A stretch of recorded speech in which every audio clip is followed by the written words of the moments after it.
In learning objective A, we're going to talk about how to algebraically find the zeros of a function.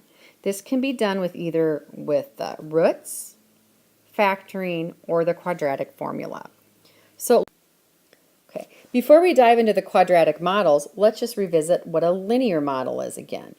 It models situations that have a constant rate of change. And the constant rate of change on a linear model is actually found within its slope. Okay. Now, we've looked at exponential models. What those do is they model situations having a constant percent change.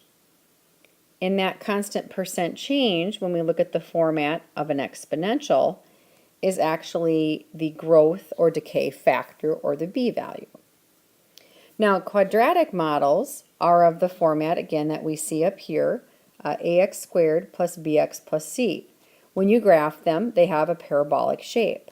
Now, in those parabolas, there's two key things you're going to see. You're going to see a minimum point or a maximum point. So quadratic models, they are models that have situations that have a max or a min to them.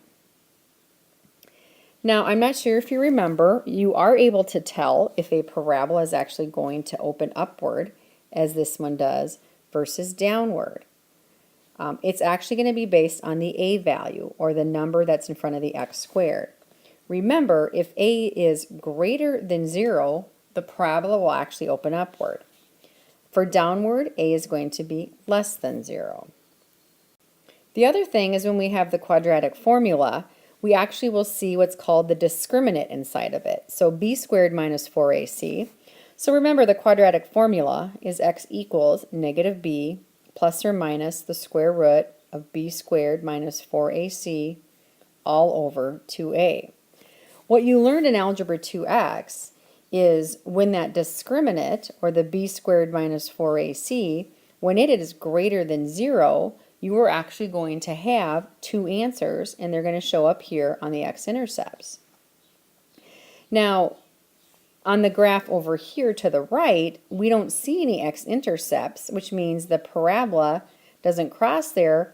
And what we learned last year, that means the discriminant is actually less than 0. That is, the number that's inside of the square root is actually going to be a negative number. When that's negative, we are not going to see any real x-intercepts show up. Now, in terms of domain and range, the domain means what x can be. And again, if you don't see any breaks in the graph where you had to lift your pencil up, there's no domain issues. The domain for both of these parabolas is all real numbers. The range is going to be slightly different. The range is the y values. When we look down here in this y region on the graph, there's no activity. The y activity does not start until we reach the vertex and everything above. Because of that, the range is going to be limited. The range is just going to be anything, or the y values from the vertex on up. You know, when we look at the parabola over here that points downward, that's just going to be backwards. There's no y activity in this positive y spot, but when you get below the vertex, we have graph activity. So for this one, the range is going to be all the values at and including the vertex. Now let's just look at letter A here. They want us to consider the function 2x squared minus 3x minus 2 and find the x and y intercepts of the graph. Well, let me show you a quick sketch of the graph. Here's what the parabola somewhat looks like. So they're going to ask us to find the x-intercepts and the y-intercepts and do it algebraically. So if we look at this graph, we actually see two real x-intercepts, and we can find them either doing the quadratic formula or factoring. So to do that, I'm going to try to actually factor this first. If you're good at your factoring, remember, here's how it works. I need to take 2x squared, which is the first of the trinomial, and make it the first of the two binomials. You need to break it up evenly. The only way to break up an x squared evenly is to give each side an x and an x. Now you need to think of factors of positive 2. Well, that's 2 and 1. So 2x times 1x is the 2x squared we see here. Okay. The next step says find factors of -2, which is the last part of the trinomial, so it goes on the last part of each binomial. Well, the factors of -2 are either -2 and 1 or 2 and -1. Now you have to put them in the right place such that when you do your foiling or you check the two middle terms, it comes back to -3x. And here's what I mean. If you multiply these two and multiply these two and add them up, it should equal -3x.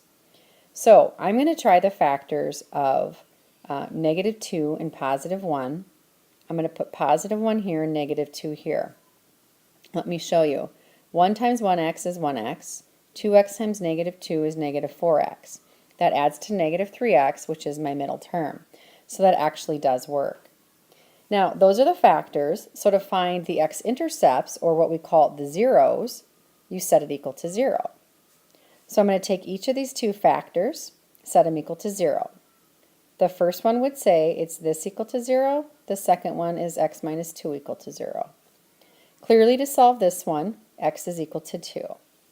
To solve this second one, you would subtract 1 from both sides. Then you would divide by 2. So x would be -1/2. So the two x-intercepts we're seeing in the graph are -1/2 and 2.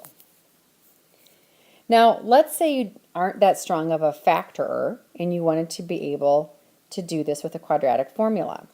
You could do that, and let's take a peek. The quadratic formula says interpret a, b, and c.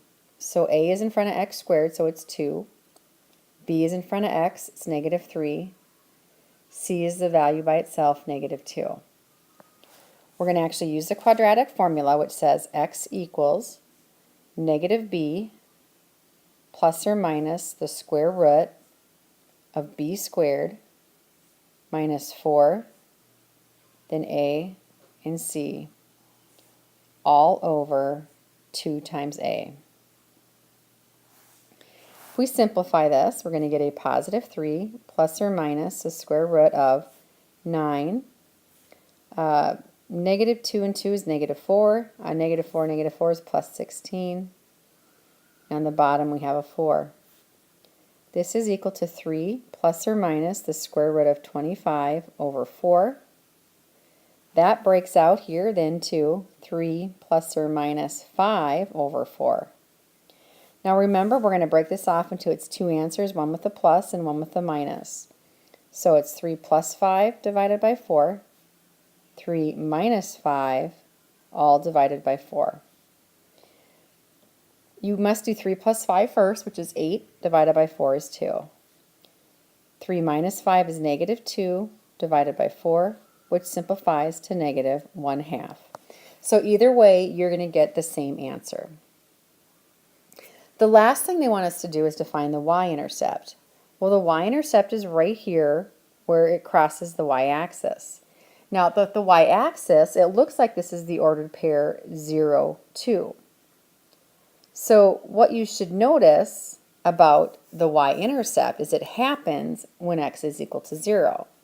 So to find the y-intercept, what you do is you set x equal to 0 and solve. Well, this one's nice and easy to find. I'm just going to do this. We're going to set x equal to 0, so we're going to put 2 times 0 squared minus 3 times 0 minus 2. This actually simplifies to -2, and we get the final answer. Now, one of the things I should have highlighted about the x-intercepts is, again, take a look at these. We found these x-intercepts. The one thing they have in common is there's some number in 0, and this other one is some number in 0. So if you need to mathematically find the x-intercept, what you do for the x-intercept is you set y equal to 0 and solve. So when we set y equal to 0, what we actually did is we went back up here and we made this value here 0, which then allowed us to factor or use the quadratic formula and solve.